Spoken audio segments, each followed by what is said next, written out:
Hello students, कक्षा 10 सामाजिक विज्ञान विषय की ऑनलाइन क्लासेज में आपका स्वागत है।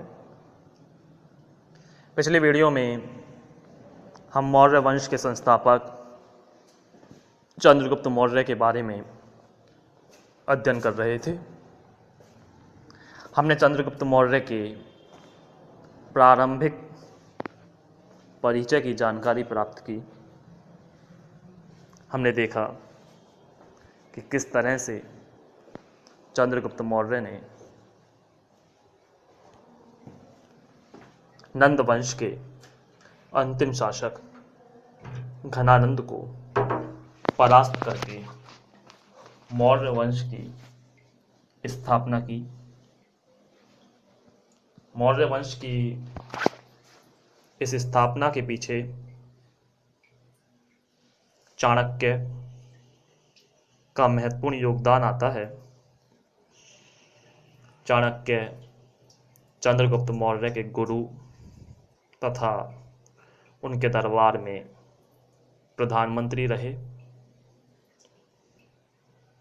चाणक्य की नीतियों के परिणाम स्वरूप ही मौर्य साम्राज्य उत्तर भारत का एक महत्वपूर्ण साम्राज्य बनकर उभरा था। चाणक्य ने एक पुस्तक लिखी थी जिसका नाम अर्थशास्त्र था। इन्होंने अर्थशास्त्र में मौर्य साम्राज्य की न्याय व्यवस्था, प्रशासनिक व्यवस्था तथा शासन व्यवस्था को उल्लेखित किया है। आइए करते हैं चर्चा चंद्रगुप्त मौर्य के बारे में और कुछ अन्य बातें। चंद्रगुप्त मौर्य के साम्राज्य की शासन व्यवस्था का ज्ञान प्रधान रूप से मेगस्थनीज के वर्णन के अवशिष्ट अंशों और कौटिल्य के अर्थशास्त्र से प्राप्त होता है। मेगस्थनीज चंद्रगुप्त के दरबार में आया हुआ एक यात्री था जिसने मौर्य वंश के बारे में विस्तार पूर्वक अपनी पुस्तक इंडिका में उल्लेख किया है। यानी इंडिका मेगस्थनीज की ये पुस्तक थी जिसमें चंद्रगुप्त मौर्य ने इसका वर्णन किया। वहीं कौटिल्य, जो चंद्रगुप्त मौर्य के प्रधानमंत्री और गुरु भी रहे थे, इनकी पुस्तक अर्थशास्त्र में चंद्रगुप्त मौर्य के साम्राज्य का वर्णन मिलता है। अर्थशास्त्र में यद्यपि कुछ परिवर्तनों के तीसरी शताब्दी के अंत तक होने की संभावना प्रतीत होती है, यहाँ मूल रूप से चंद्रगुप्त मौर्य के मंत्री की कृति यानी पुस्तक थी। तो इंडिका पुस्तक मेगस्थनीज और अर्थशास्त्र कौटिल्य या चाणक्य। अर्थशास्त्र में राजा की सहायता के लिए मंत्री परिषद होती थी। जिस तरह से वर्तमान में प्रशासनिक व्यवस्था देखने को मिलती है, राजनीतिक व्यवस्थाएं देखने को मिलती हैं, उसी तरह से मौर्य साम्राज्य में भी कुछ व्यवस्थाएं देखने को मिलती थी। जैसे वर्तमान में एक मंत्री परिषद होती है जो प्रधानमंत्री के कार्यों में सहयोग प्रदान करती है, उसी तरह से उस समय मौर्य वंश में राजा की सहायता के लिए एक मंत्री परिषद होती थी। कौटिल्य के अनुसार राजा को बहुमत मानना चाहिए और आवश्यक प्रश्नों पर अनुपस्थित मंत्रियों का विचार जानने का उपाय करना चाहिए। अर्थात कहने का आशय कौटिल्य ये कहता है कि राजतंत्र है, राजा का शासन है, ये बात अलग है, लेकिन राजा को जो निर्णय करना चाहिए वो बहुमत के आधार पर निर्णय करना चाहिए। प्रत्येक मंत्री की राय जाननी चाहिए। यदि बैठक में कोई मंत्री अनुपस्थित है तो ये जानने का प्रयास करना चाहिए कि उस मंत्री की उस विशेष विषय पर क्या राय है, क्या विचार है। मंत्री परिषद की मंत्रणा को गुप्त रखने का विशेष ध्यान रखा जाता था। मेगस्थनीज ने 2 प्रकार के अधिकारियों का उल्लेख किया, मंत्री और सचिव। हालांकि इनकी संख्या अधिक नहीं थी, किंतु ये महत्वपूर्ण पद थे और राज्य के उच्च पदों पर नियुक्त होते थे। अर्थशास्त्र में शासन के अधिकारियों के रूप में 18 तीर्थों का उल्लेख किया। तीर्थ मतलब विभाग। ये एक विशेष प्रश्न आता है, तीर्थ से क्या आशय है।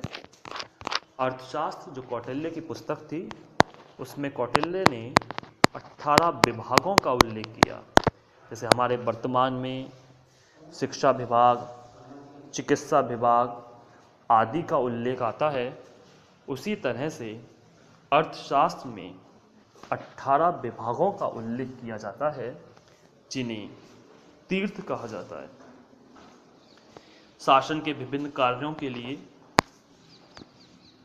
पृथक विभाग थे, जैसे कोष, आकर, लक्षण, लवण, सुवर्ण।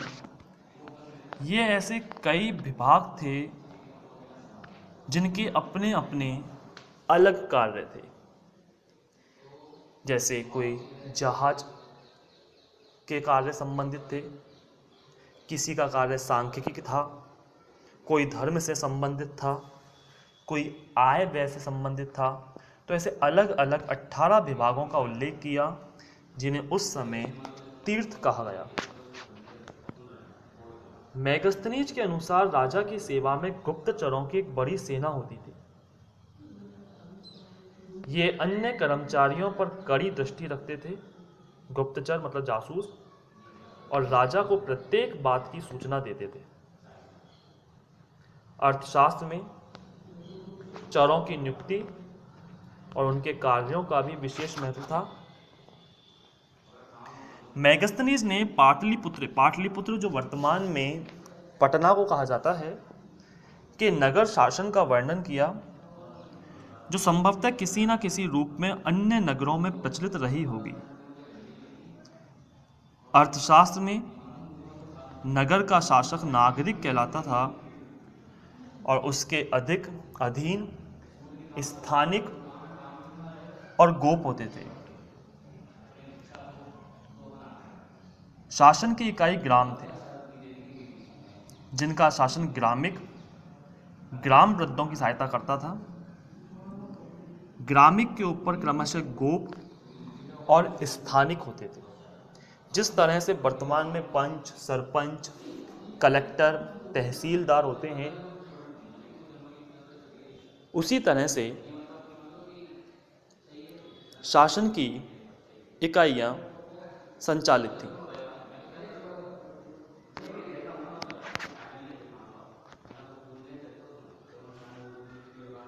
अर्थशास्त्र में 2 प्रकार की न्याय सभाओं का उल्लेख है। मतलब न्याय प्रणाली का भी उल्लेख देखने को मिलता है और उनकी कार्य विधि तथा अधिकार क्षेत्र का विस्तृत विवरण है। साधारण प्रकार धर्मस्थीय को दीवानी और कंटक शोधन की फौजदारी अदालत कह सकते हैं। अर्थात जिस तरह से वर्तमान में दीवानी अदालत, फौजदारी अदालत होती है, उसी तरह से उस समय भी ऐसी न्यायालय हुआ करते थे। दंड विधान कठोर था, यानी दंड के जो नियम थे कठोर थे। शिल्पियों का अंग भंग करने और जानबूझकर विक्रय पर राजकर न देने पर प्राण दंड का विधान था। विश्वासघात और व्यभिचार के लिए अंग विच्छेद का दंड था। अर्थात कोई कलाकार किसी वस्तु का निर्माण कर रहा है या किसी भवन का निर्माण किया है तो ऐसी आकृति दोबारा निर्मित ना हो, इसलिए उस समय राज्य के अंतर्गत उन कलाकारों के अंग विच्छेद कर दिए जाते थे, अर्थात हाथ पैरों को काट दिया जाता था। साथ ही साथ यदि कोई राजकर नहीं दे रहा है, राजस्व नहीं चुका रहा है, तो भी प्राण दंड देने का अधिकार था। मेगस्थनीज ने राजा को भूमि का स्वामी कहा है। हालांकि भूमि के स्वामी कृषक थे, किसान थे जो खेती किया करते थे, लेकिन उस सभी भूमि पर जो अंतिम अधिकार हुआ करता था वो किसानों का हुआ करता था, राजा का हुआ करता था।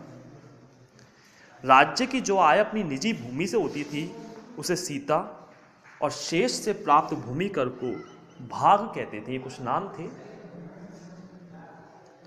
इसके अतिरिक्त सीमाओं पर चुंगी, तटकर, विक्रय कर, तोल और माप के साधनों पर कर, घूसखोर, वैश्याओं, उद्योगों और शिल्पों पर कर, दंड तथा आकर और वन से भी राज्य को आय थी। यानी कहने का आशय तमाम प्रकार के कर लगे हुए थे और ये कर विशेषकर उन असामाजिक कार्यों पर थे जिनको करने की सामान्यतः अनुमति नहीं थी।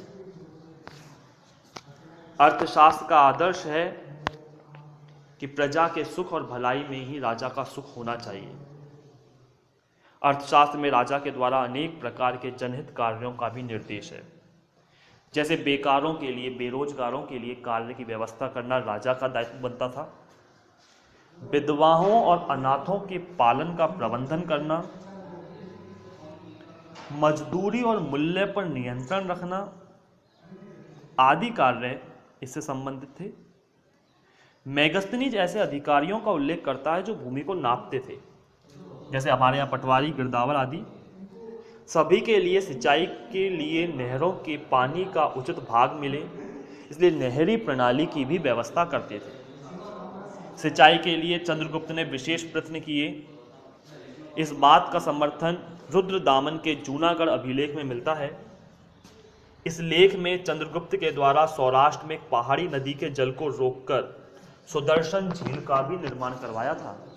हालांकि कालांतर में समय के अनुसार सुदर्शन झील नष्ट होती चली गई, जिसका पुनरुद्धार गुप्त वंश के शासकों ने करवाया।